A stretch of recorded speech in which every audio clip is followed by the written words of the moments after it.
It was one of the most significant campaigns of the 20th century, and one of the most amazing physical feats ever attempted. Surrounded by hostile armies, 87,000 soldiers escaped and traveled nearly 6,000 miles on foot in just 1 year. It was a desperate retreat by the communist Red Chinese Army under Mao Zedong from the nationalist forces of Generalissimo Chiang Kai-shek. Many say it was a brilliant military maneuver. Others claim that it was a series of strategic blunders. While the facts are sometimes elusive, most historians agree the human accomplishment was astounding. It was a tale of endurance against overwhelming odds. For the first time in the West, the survivors revealed the story as they saw it. It was a controversial event that not only changed China, but the rest of the world as well.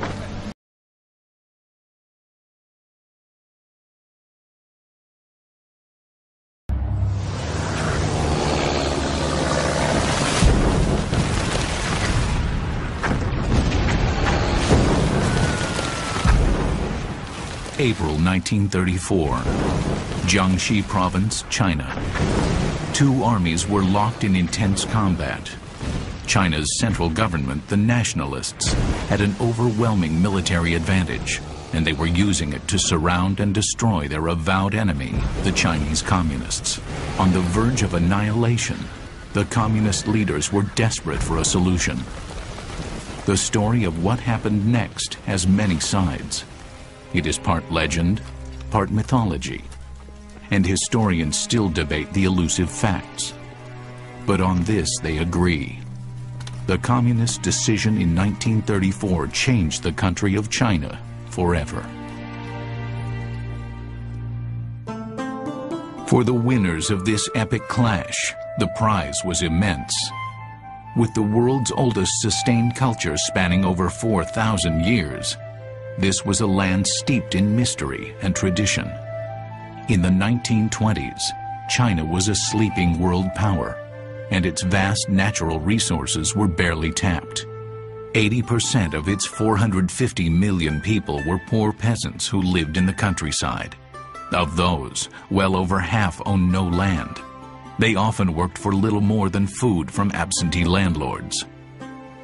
At this time, China was a country in name only. Deeply fragmented, some of its states or provinces were governed by powerful warlords. 他所谓军阀呢，就是拥兵自重。他有一部分部队，在这3万人、5万人，他就不听中央的命令，他要自己为所欲为。China's central government was run by the nationalists, who were also known by their Chinese name of Kuomintang. Their founder, Dr. Sun Yat-sen, overthrew the last emperor of China in 1911 with the promise to defeat the warlords and unify all of China. After Sun Yat-sen died in 1925, a well-educated soldier politician, Chiang Kai-shek, took control of the Nationalist Party. But rather than defeat all the warlords that controlled parts of the country, he kept alliances with many of them. The people most threatening to Chiang Kai-shek were the emerging communists. For years, young Chinese leaders were being groomed in the Soviet Union to implement the Russians' new system of government. Then they returned to China, and like the warlords, they established their own areas of government and power. Two of the most prominent figures in the movement were Zhou Enlai and a tall, charismatic young leader, Mao Zedong. He was a very good speaker, and he would introduce humor and anecdote, and he had all kinds of language that appealed to the ordinary person, not just to the intellectuals. By promising to give the property of China's wealthy landlords to the peasants, Mao Zedong and Zhou Enlai's party thrived in remote areas. By the early 1930s, the Reds had their own currency, educational system, and military army. Over 2.5 million Chinese people were under their control. The communists and the nationalists both wanted to unify China. But the nationalists also sought to preserve China's social order. They knew the communists aimed for nothing less than a total revolution, an uprising that would violently overthrow the upper class from its age-old position of power and prestige. For Chiang Kai-shek and his army of over 1 million men, the Reds were a force that had to be stopped. The battleground in the looming civil war between the Reds and the nationalists was immense. Rising out of the east, dominating the continent of Asia, China was a land of enormous contrasts. It had vast stretches of mountainous terrain, wide swaths of rich farmland, and some of the most extensive river systems in the world. By 1931, the communists had carved out several areas of influence in remote outlying territories. In Anhui province, the Fourth Red Army was in charge, but its days in power there were numbered.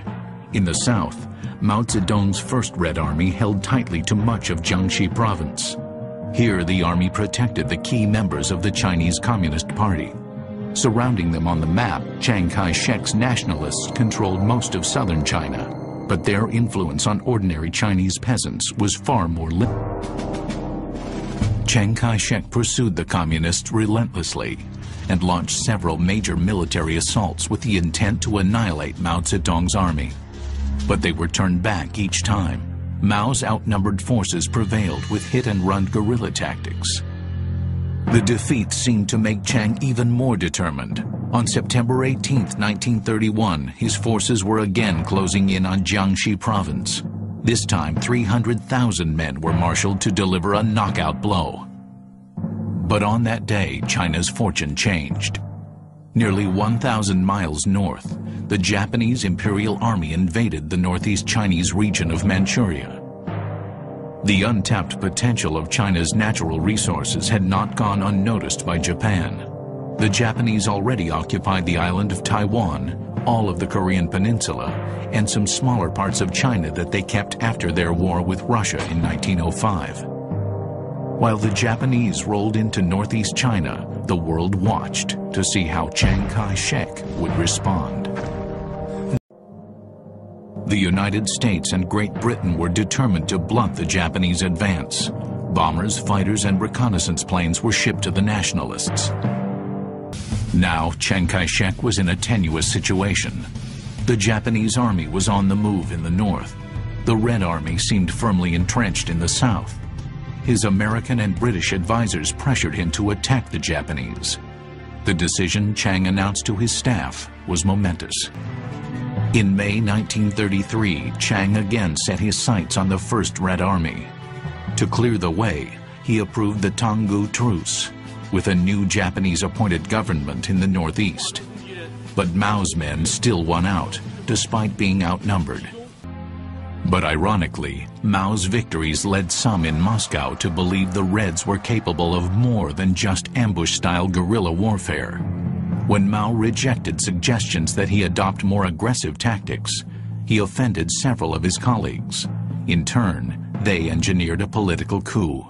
毛泽东也被剥夺了这个领导权，苏维埃政府当个政府主席，当时他不是中革军委的主席，他是苏维埃政府的主席。One of the key figures behind Mao's removal was a German named Otto Braun, one of the few Westerners in the Chinese Communist movement. 李德在苏联学到的一套作战方法呢，是一些城市战和阵地战的方法。 Otto Braun's ambitious military defense strategy called for the construction of blockhouses made of earth and wood to, as he put it, defend every inch of Red territory. In the meantime, Chiang Kai-shek was re-evaluating his offensive military tactics. With the approval of Germany's newly elected Chancellor, Adolf Hitler, senior Wehrmacht officer General Hans von Seeckt was dispatched to China to help Chiang with his fifth annihilation campaign. In December 1933, Chiang Kai-shek mobilized over 1 million men to blockade Jiangxi province with a series of defensive forts, trenches, and checkpoints. During the campaign, they constructed some 3,000 concrete reinforced blockhouses and pillboxes, allowing them to control virtually every road and path to the communist area. The strategy was successful. By the summer of 1934, the Reds lost 58% of their territory in Jiangxi province.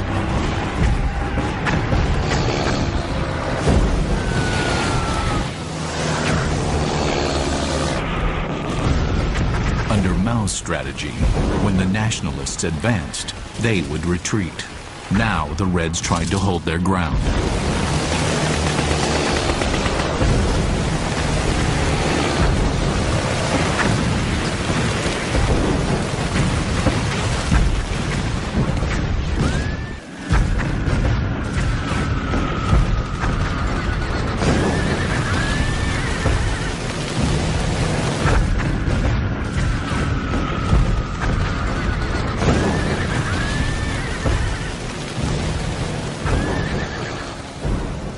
By October 1934, the Communists lost nearly 60,000 soldiers.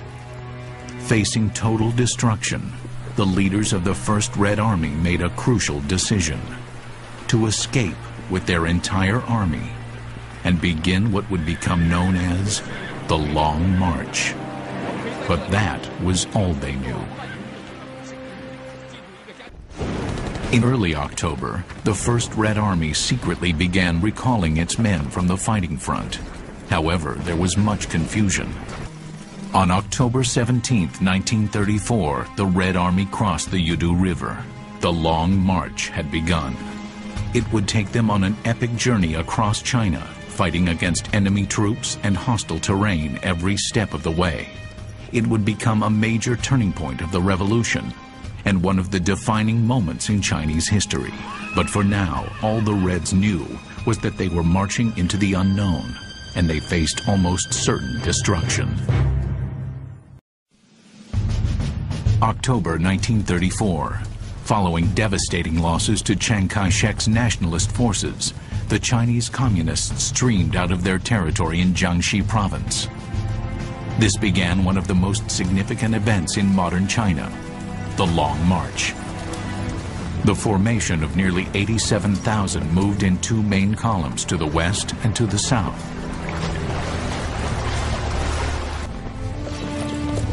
The Reds were fortunate that the nationalists had even less information. Well, it apparently took Chiang Kai-shek and the nationalists 2 to 3 weeks to realize that the communists had really left. He couldn't count on some of the military units and the generals along the southern flank. And the communists were able to move out through there in pretty large columns because those guys were also, those leaders were hedging their bets. They didn't know who was going to win this war. Between the two main protective columns, 15,000 party members, military leaders, and government administrators marched ahead. In this center group, Mao Zedong struggled ahead. He had come down with a severe case of malaria and was often carried on a stretcher. 26,000 other Reds who were badly wounded or too ill to walk were left behind to blend into the countryside. The Red Army started the Long March relatively well supplied with light weapons. Many of these were arms captured from the nationalists. They carried over 30,000 rifles, light machine guns, and heavy machine guns. Although the Reds had only 38 mortars, they hauled a store of almost 3,500 mortar shells. They also carried 75,000 hand grenades. Still, there was a notable lack of heavier weapons. The Communists did transport tons of other equipment. They brought the whole apparatus to begin with that would allow them to run a government. They thought they were going to be in a place where they were the government, and the new government, the communist printing presses, the mints for the coinage, over and above the heavy military equipment. The Reds had no boats or vehicles. Some senior commanders were supplied with horses, but the vast majority simply walked. At times, the length of the Red Army columns combined to stretch nearly 50 miles. In the meantime, among the Red leaders, the strategic goal of the retreat was still in dispute. Mao argued for a breakout from the Jiangxi pocket, followed by an attack by the Red Army on the nationalists from their rear. But this was rejected in favor of Otto Braun's idea for a full-scale retreat from Jiangxi, with a push westwards toward a communist stronghold in Hunan province. There, a number of smaller Red Army units had recently formed the Second Red Army. In late October 1934, the First Red Army came up against the southwest wall of the Guomindang blockade. On paper, the combined forces here numbered over 200,000 men. They were pre-positioned and in terrain that worked to their favor to stop the Reds. But the divided loyalties of the local commander, a warlord named Chen Jitang, served to undermine Chiang Kai-shek. The diplomatic efforts of the communists paid off. The Reds pushed the cork out of the bottle and streamed out of Jiangxi province. But as their army swung westward, they were attacked by the nationalists on the ground and from the air.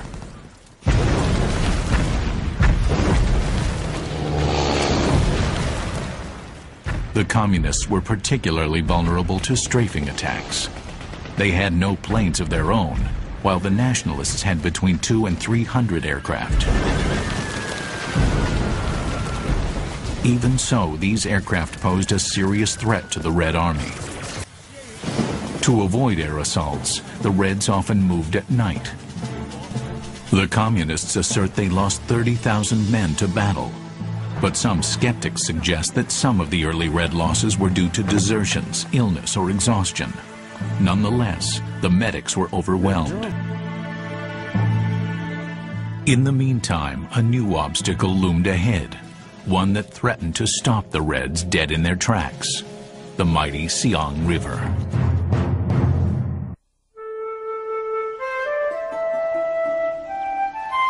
Following its breakout from the Jiangxi pocket, the First Red Army marched westward. With the loss of radio contact and thus military direction from Moscow, the communist leaders were sharply divided. 当时李德、博古这些人呢，还是要坚持到湘西来会师，重新在那里头建根据地啊，再重新干起。当时毛主席啊，没有军权的问题，毛主席考虑不能到那边去，到那边去的话，那会全军覆没。 Mao thought they should instead swing far to southwest China to Sichuan province, where the well-armed Red Fourth Army had retreated. Meanwhile, Chiang Kai-shek had amassed nearly 400,000 troops to block the Reds once and for all at the Siang River. On November 25, 1934, the Red Army threw its entire force against the river blockade. The battle was intense.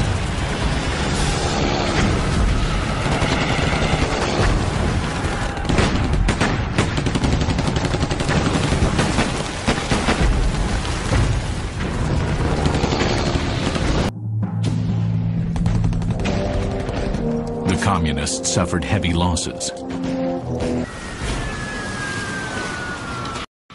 The Reds' greatest predicament was their massive supply column. The printing presses, coin minting machines, typewriters, everything that slowed them down was tossed into the river. In the process, the communists lost almost all of their government records.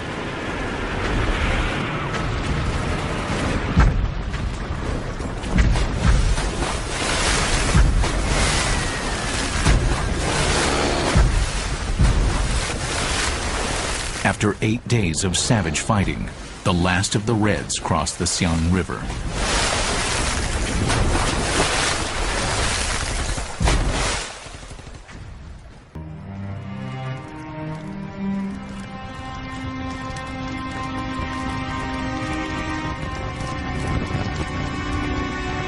In the United States, Europe, and elsewhere, little was known about the Red Army's fate after the Siang crossing. The world press largely assumed that they had been decisively beaten and that the communist movement in China would soon disappear. It was an impression that Chiang Kai-shek was only too happy to encourage. In the meantime, he hastily ordered his army to block the communists from joining with the Second Red Army. When the First Red Army's intelligence officers discovered this, the Reds swung west instead and easily captured the town of Zunyi on January 7, 1935. There they paused to rest and to care for the wounded that survived the massacre at the Siang River. The mounting death toll brought the brewing controversy about the Army's tactics into the open. On January 15, 1935, the Politburo of the Communist Party Central Committee held a secret meeting in the home of an ancient warlord. Seeing his chance, Mao argued it was time to return to his guerrilla-style tactics. He believed in mobility, keeping troops moving. He believed in the offense, but not in gathering and gaining cities. He liked to be able to destroy forces. So he wanted to keep the forces moving. He wanted to be able to strike the enemy at their weakest points. Mao understood that it wasn't necessary to win every battle to prevail. He was well read and was influenced by several ancient Chinese books. He argued that the most important role for a military commander was to preserve and strengthen his forces. He read the Chinese military classics like Sun Tzu and Sun Bin. He read the literary classics that described battles of warriors and bandits and guerrillas, and took that and applied it to contemporary military action. Many of Mao's comrades found this kind of thinking strange, even dangerous. But unlike most of these men, Mao had not traveled to Moscow to be indoctrinated in communist orthodoxy. He had no foreign influence of any importance, apart from reading Karl Marx and some other communist books. So he was a kind of nationalist, above all. But he understood that maybe 80% of the Chinese populace was in the countryside and what their needs were and how they thought. The doctrinaire Bolsheviks stuck to the line. The peasants and the populace can't be organized, and the only way to win a war and to take over China was to work in the cities. The Zunyi Conference went on for 3 days. Then Zhou Enlai, who shared command of the Red Army, shifted alliances and sided with Mao. Partly because of this, Mao emerged from the conference triumphant. He was given co-command of the Red Army and eventually promoted to chairman of the Communist Party. The burden Mao Zedong assumed was tremendous. His army was pummeled, and they needed to get out of Zunyi fast. Even worse, Chiang Kai-shek ordered the transport of more troops to the west to corner those he called the Red Bandits. Once again, the two armies were on a collision course.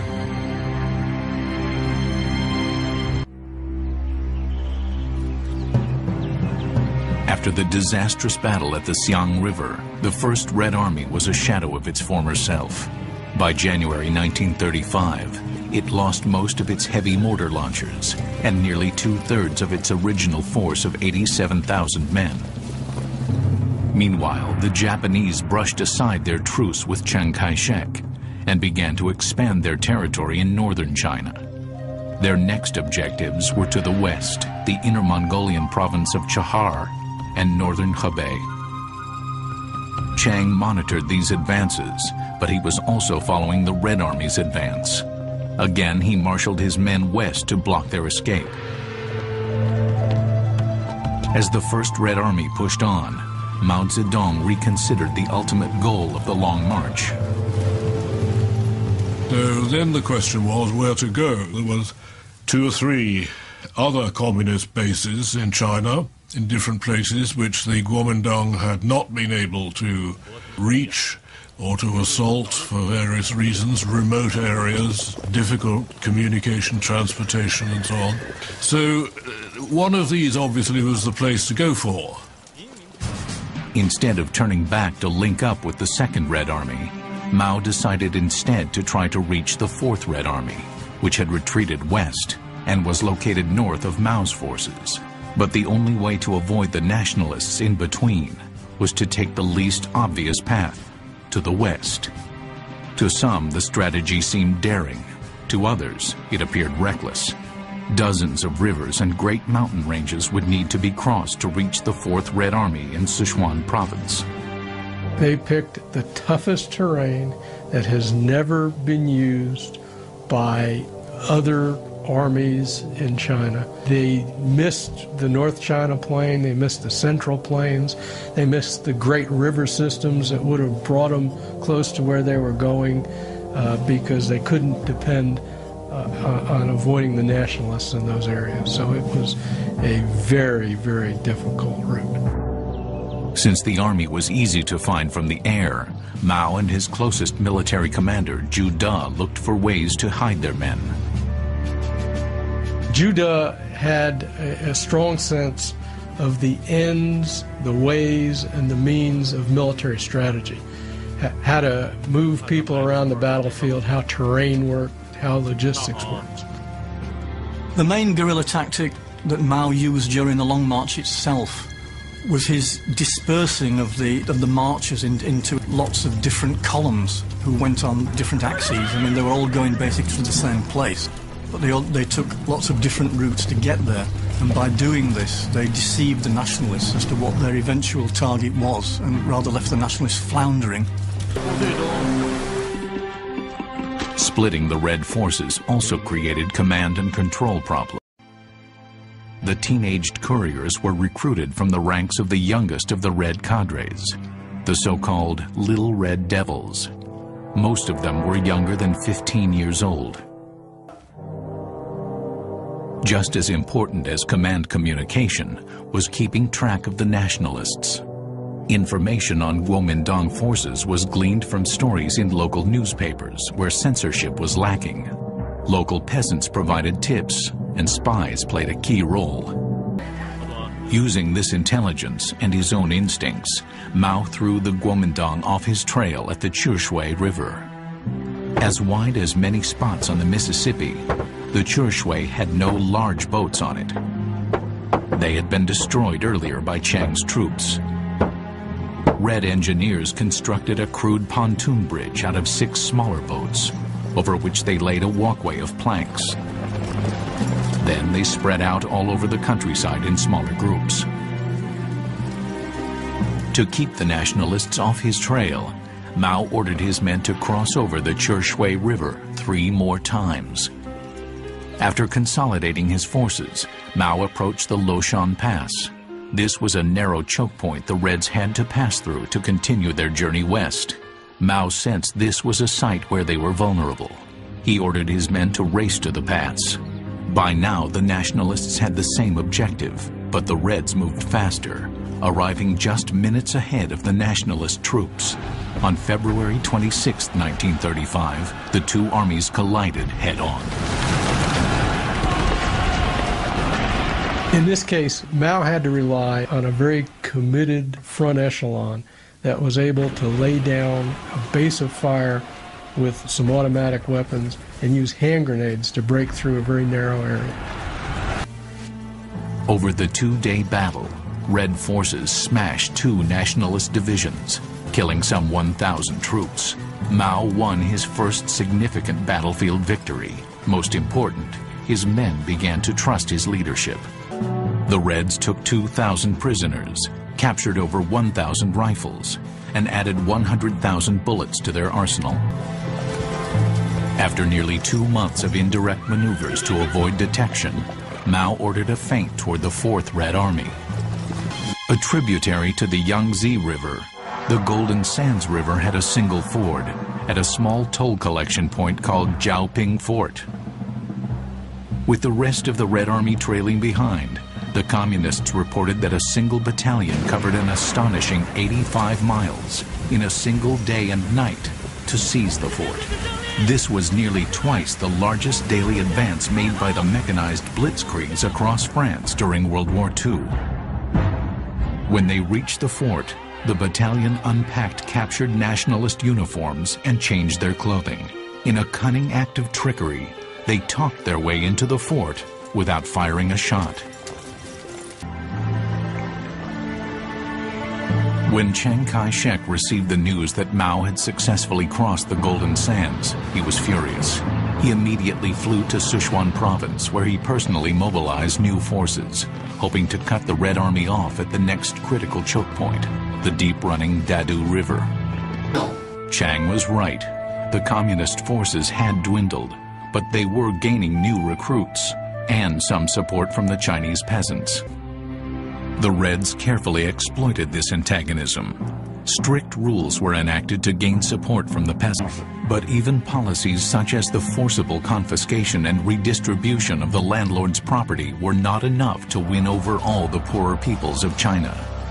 The First Red Army was about to confront one of its most hostile adversaries yet, a group of fierce warriors who had never accepted the Chinese in their land. In the early 1930s, much of China was disconnected, with many people who had their own languages and cultures.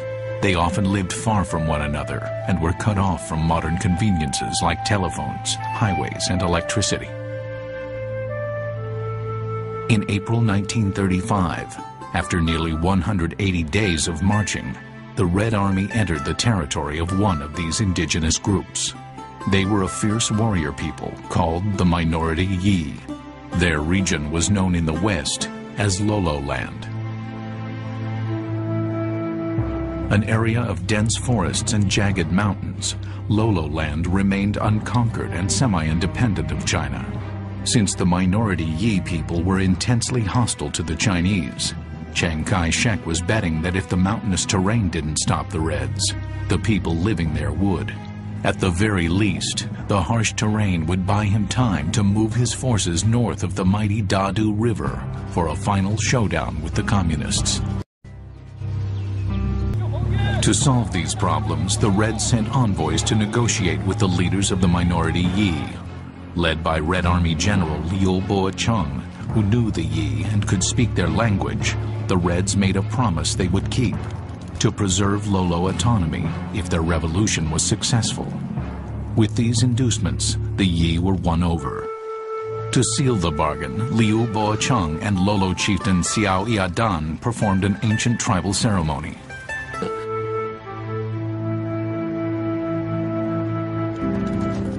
Afterward, many Minority Yi joined the Red Army to guide them through the rough terrain and to help them avoid detection by the nationalists. As a result, a small Red Army corps was able to reach the Dadu River. On the other side, Chiang Kai-shek stationed his forces. Everyone expected if they simply protected the proper side of the river, they'd be able to defeat the communists. And Chiang Kai-shek put a lot of people there. And he protected at a point that should have been a good defensive position. On May 25, 1935, the Reds captured the small town of Anshuncheng. More important, they found a single ferry boat that had not yet been destroyed by the local nationalist forces. Over the next 3 days, an entire Red division was transported across the Dadu. But with the river rising and Chiang's forces closing in, the situation was desperate. One boat was clearly not enough to transport the entire army. Meeting on the banks of the river, Mao and his advisors devised a plan. In what has now become legend, though doubted by some historians, the idea would lead to what the Reds contend was the single most critical battle during the Long March. Mao sent a strong force along a narrow trail that wound through the steep gorge carved by the Dadu River. Across the river, the nationalists quickly realized where the Reds were headed. Soon, both sides were racing toward the same objective. Some 90 miles to the west, there was a small bridge across the Dadu River. Built in 1701, the local inhabitants called it the Looting Bridge. As both armies dashed toward the Looting Bridge, the Reds were harassed by nationalist forces on the opposite bank of the Dadu. Gradually, the vanguard of the Red Army pulled ahead, managing to reach the bridge first on May 29, 1935. About 100 yards long and 9 feet wide, it was a third the length of the Brooklyn Bridge. 13 chains held up the side supports, as well as those for the bridge flooring. While some historians have suggested there was little to no resistance, the communists reported that the bridge was held by a local warlord's regiment. They claimed the defenders had machine guns and mortars, and that much of the wood planking that formed the footway of the bridge had been removed. 13 heavy iron chains were left hanging over the deep, fast-running river. After a firefight, the Reds secured their side of the bridge. Most of them were surprised the chains were not cut on either side by the local warlord. Crossing the looting bridge appeared to be a suicide mission. A call went out for volunteers, and 22 men stepped forward. Red machine guns on the opposite bank spattered the defenders' positions with bullets, but they couldn't suppress all of them.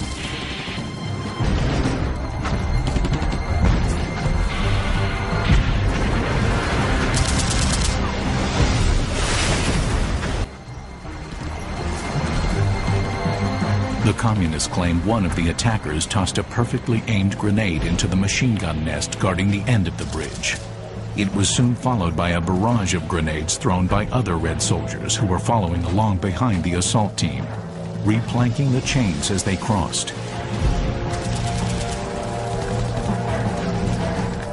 In desperation, the defenders set fire to their position, but it was too little, too late. The scope of the battle has been questioned by some historians who contend the story was later embellished. But the fact remains that the First Red Army followed its volunteers across the Dadu. By not cutting the bridge's chain links, Chiang's forces missed a golden opportunity. However, the long march was far from over. The Reds were heavily outnumbered and still retreating, heading toward the comparative safety of Sichuan province. In fact, the Reds were about to confront their most formidable natural obstacle: the jagged peaks of some of the highest mountains in the world. June 1935. 8 months and over 3,000 miles into the Long March, the Red Army moved into western Sichuan province. With Chiang Kai-shek still trying to decide on his next move, the Reds were safe from the pursuing nationalists, at least for the moment. In the meantime, Japanese newsreels touted the occupation of Manchuria as the Imperial Army was occupying another northern Chinese province, Yohua.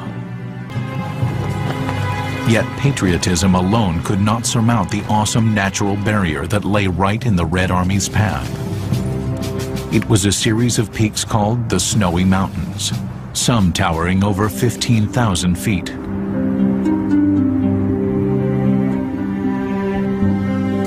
Because of these extreme conditions, the nationalists decided to let nature do their work for them.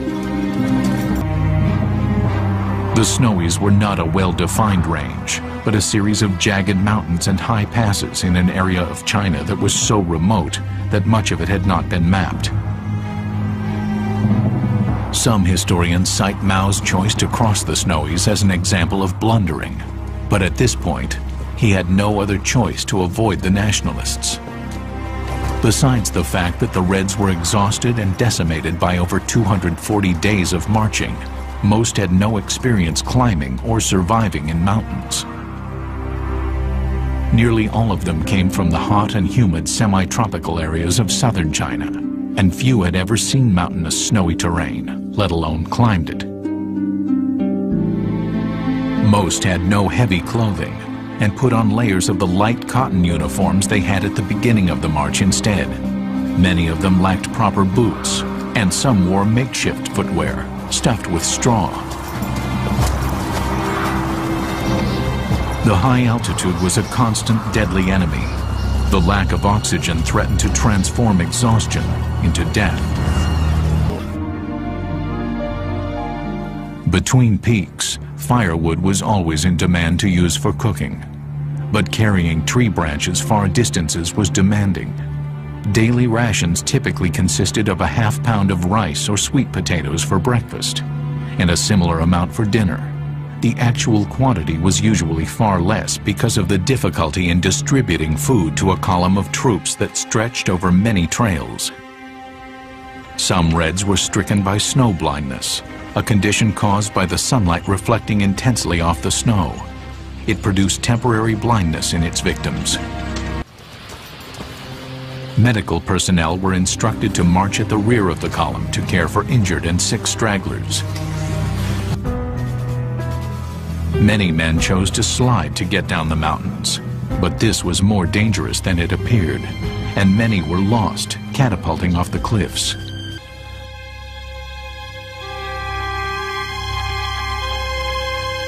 After climbing over several mountain peaks, the Reds claim they lost nearly 9,000 people. Some of Mao's generals would later write that they had little time to adequately prepare for the snowy mountains. Mao Zedong's tattered First Red Army finally reached the Maogong area of northwest Sichuan province on July 20th, 1935. There it linked up with the Fourth Red Army. The two armies fielded a combined force of nearly 100,000 soldiers. But they could not stay together for long. It was only a matter of time before the nationalists mounted another encirclement campaign. A celebration took place between the two armies, with cordial outward appearances, but just under the surface ran a current of suspicion and bitterness. The Fourth Red Army was commanded by an old rival of Mao, Zhang Guotao. He considered Mao's army to be weak in spirit and in arms. By now, however, Mao re-established radio contact with Moscow. He insisted they continue north toward Shanxi province, an isolated area closer to the border with the friendly Soviet Union.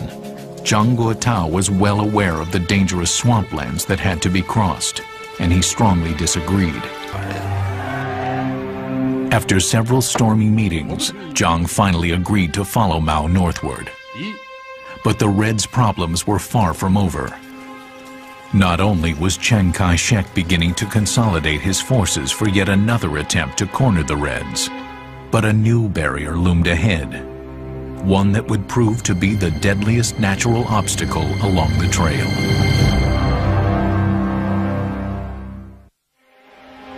August 21st, 1935. It was the height of summer as Mao Zedong and Zhang Guotao's combined Red Armies entered the Great Grasslands on the border of China's Sichuan province and Tibet. After walking for nearly 300 days, Mao's troops were in the last stages of the Long March. There were more direct and easier routes to get to their new objective in Shanxi province, but they would have taken the Reds through areas strongly held by the enemy. Once again, fearing the nationalists were closing in, Mao left little time for his generals to prepare. Upon hearing that an army was coming, the local nomads abandoned their villages, taking all their food and cattle with them. Even worse than the food supply was the weather. Constant rain turned the ground into an immense swamp. It was a deadly trap. Beneath the flowers that covered the grasslands lurked bogs that could swallow men and animals. Even in August, the temperatures hovered just above freezing, and food became even more scarce. To ensure there were enough provisions for everyone, the army rationed what it had. For some, the penalty for breaking the rule was severe.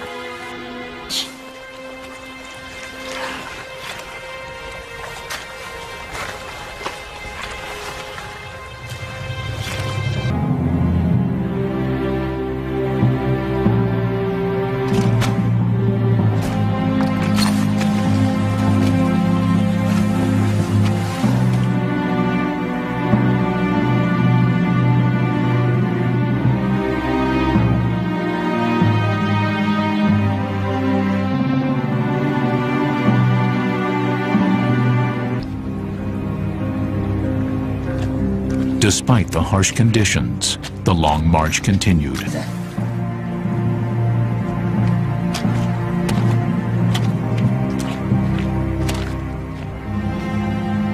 Ultimately, the Red Army reported more deaths in the grasslands than in the snowy mountains.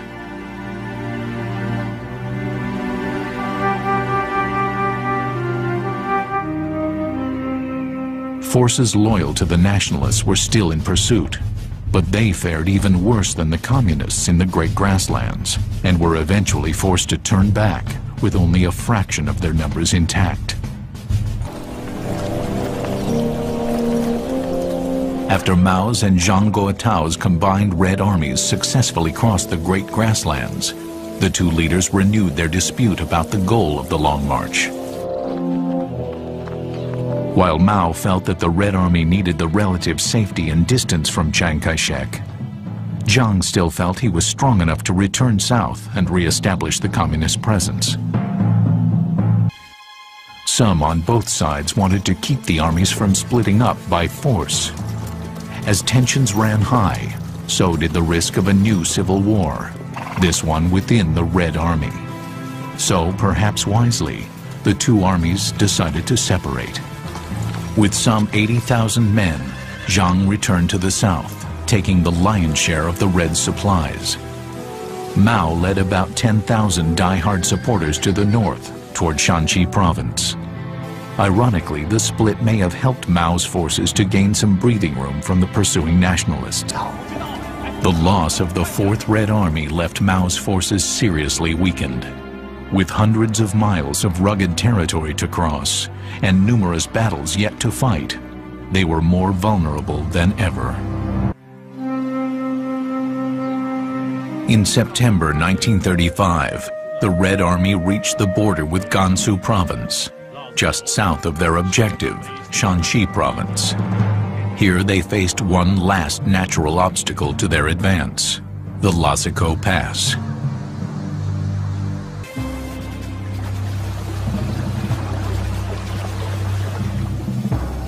The pass at Lazico was extremely narrow, in some spots just 12 feet wide. The right side consisted of a cliff that rose almost vertically for 1,000 feet. Just across the gorge rose another cliff, this one not quite as high as the other. The pass was defended from above by nationalist blockhouses. In all, 3 regiments and 2 battalions held the important corridor. On September 15th, Mao issued the following order: "We must take the Lazico Pass or go back through the grasslands." Mao issued the following order: "We must take the Lazico Pass or go back through the grasslands." Given the suffering the Reds endured in the swamps, this was the last place any of them wanted to go. But a succession of night attacks failed with heavy casualties. Mao ordered a halt to direct assaults and turned to a band of experienced mountaineers to develop a new plan. From prisoners, they learned that additional nationalist forces would soon arrive. With time running out, they set out into the darkness and began to scale one side of the sheer canyon wall. After an agonizing climb, the Red assault team reached the top and began raining grenades down on the nationalists. Still, the defenders refused to withdraw. Finally, according to the communists, one volunteer in the Red assault team lit all of his explosives, then threw himself into the nationalist position. The nationalist soldiers who survived the blast ran for their lives. The Red Army would not have to return to the grasslands. October 20, 1935. After 368 days of relentless marching and fighting, Mao Zedong's First Red Army finally reached Shanxi province.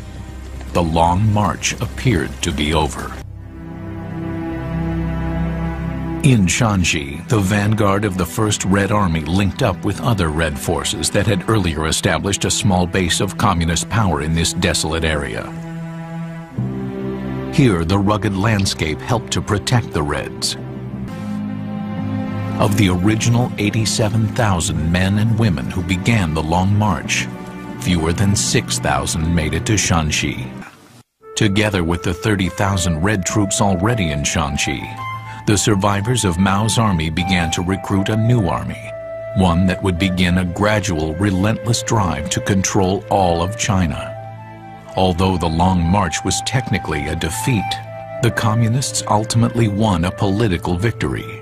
During the journey, they passed through provinces populated by millions of people, winning thousands of converts along the way.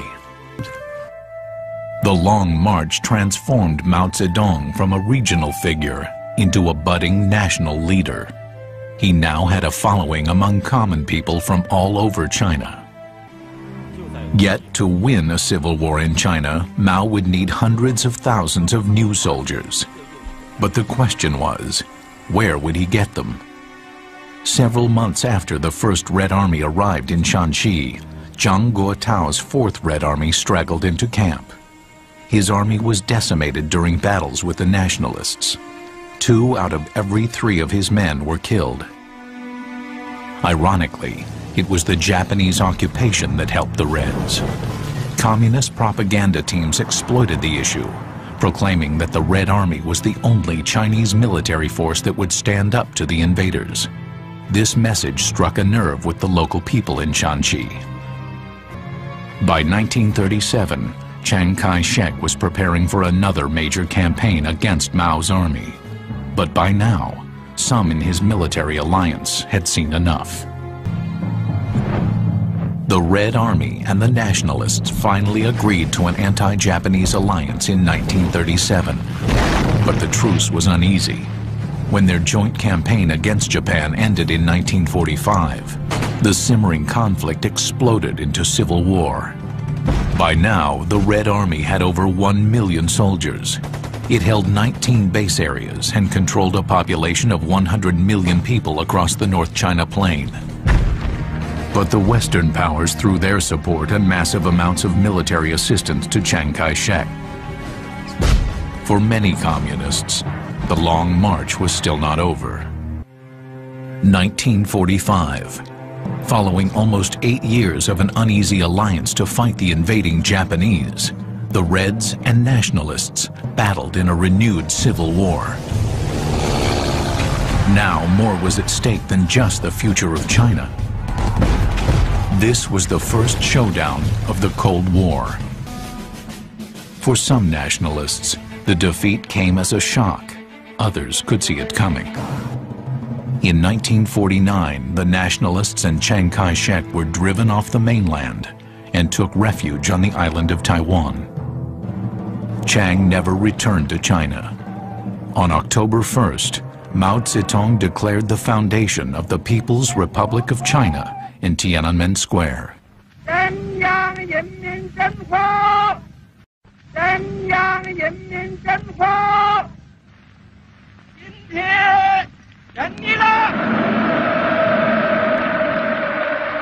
The ultimate outcome of the Long March was finally decided. China was no longer a collection of semi-independent provinces ruled by feudal warlords, but a nation that was finally unified under the flag of the Communist Red Army. Most communists believed the seeds for victory in 1949 were planted along the rugged trail of the Long March. 正像毛泽东说的那样啊，长征是宣言书，他向全世界宣告，红军是英雄好汉，这一点丝毫也不夸张。可以说，古今中外历史上啊，很难有与之相比拟的。红军凭着坚定的革命信念，战胜了一切艰难险阻，最后赢得了红军长征的胜利。 The nationalists could not dispute the fact that Mao Zedong's core group of 6,000 die-hard survivors went on to take over a country of 500 million people. The veterans of the Long March earned a standing that virtually ensured their place within the Communist Party. Most all of the high-ranking government and military officials during the 1950s, 60s, and 70s were survivors of the march. And that held that party leadership together really until almost 1995, 96. Some of those original Long Marchers who were the leaders of the country began to die. Those few veterans who are still alive have attained a special, almost celebrity status and are treated with extraordinary respect. Standing head and shoulders above all the survivors is Mao Zedong.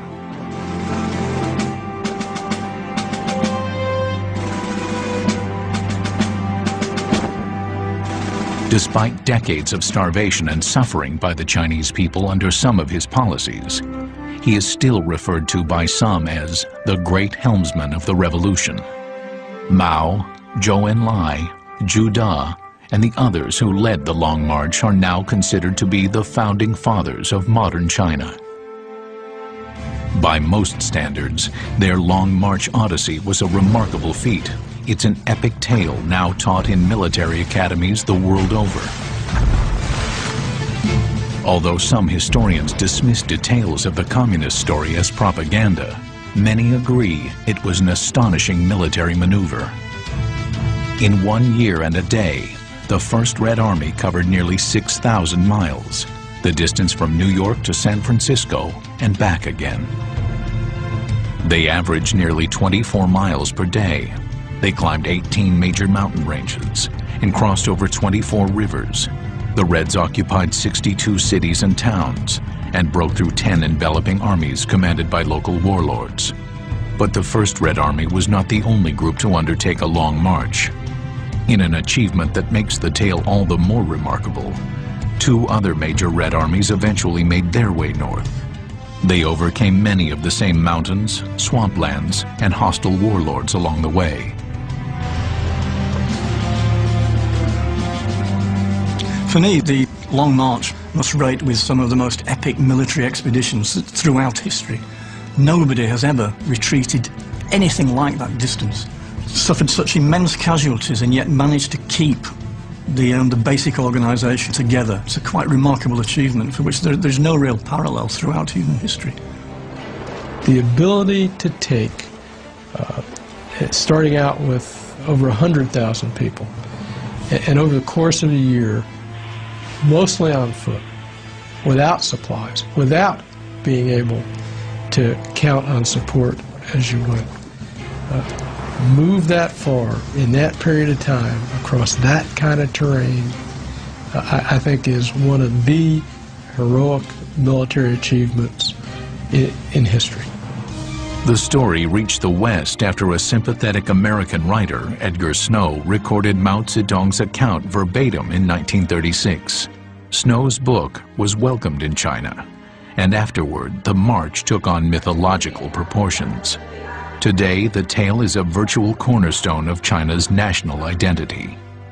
It's an important mythology because the Long March represents perseverance under hardship, bravery, and the ability to continue towards a goal despite the suffering. And it represents politically tremendous cooperation among the leadership of the Communist Party.